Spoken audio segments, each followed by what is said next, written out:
And a couple quick tips on interfacing. Not something I use all that often. Being a quilter, I guess I could, but I never have really done much with it.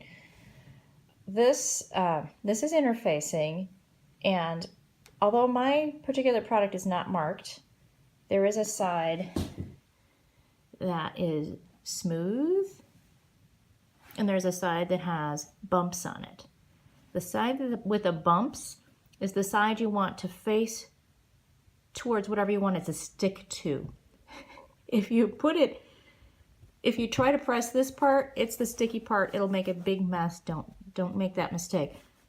You can pet your project to be sure. This is smooth. This is a little bit nubby. So I have the wrong side of my project fabric here, and I'm checking that's the right side. So this is definitely the wrong side. And I'm putting it on here. I'm a little bit of a lazy interfacer. This is not a garment we're going to use every day. If it were, I might be more precise. My goal here is to keep the interfacing off of my ironing board cover, because nobody needs that. Nobody needs that kind of mess. So I had it all lined up, and then I wanted to show you the difference, because that's so important. Everybody makes that mistake once. I'd like to keep you from making that mistake once, if I can. So you just want to line it up.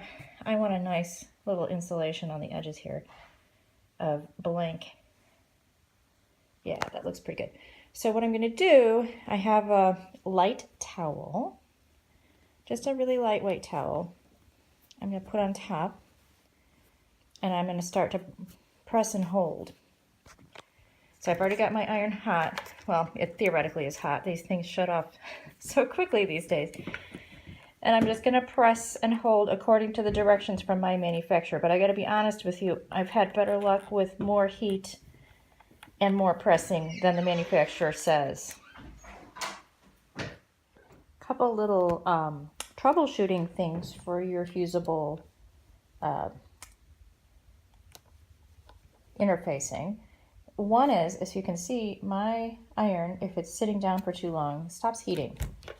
So I have to periodically pick it up and then put it back down again.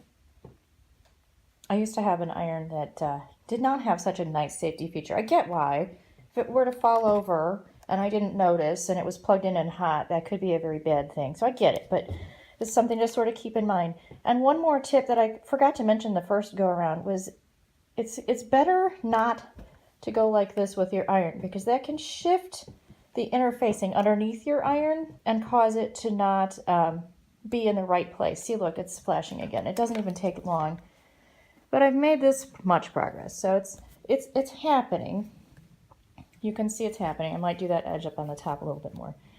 But it's a couple things to think about. If you're having trouble with it seeming to not fuse, it could be that your iron is like mine. It's perhaps smarter than you are, and you have to outsmart it, which you are totally able to do. Just pick it up. At least mine does, and it starts that little timer over. It's really changed the way I iron, which is interesting. Not that I iron much anyway. So anyway, those are my two little extra tips. I'm going to finish fusing all this and the other piece, because, you know, this isn't enough of it to keep me busy for a while.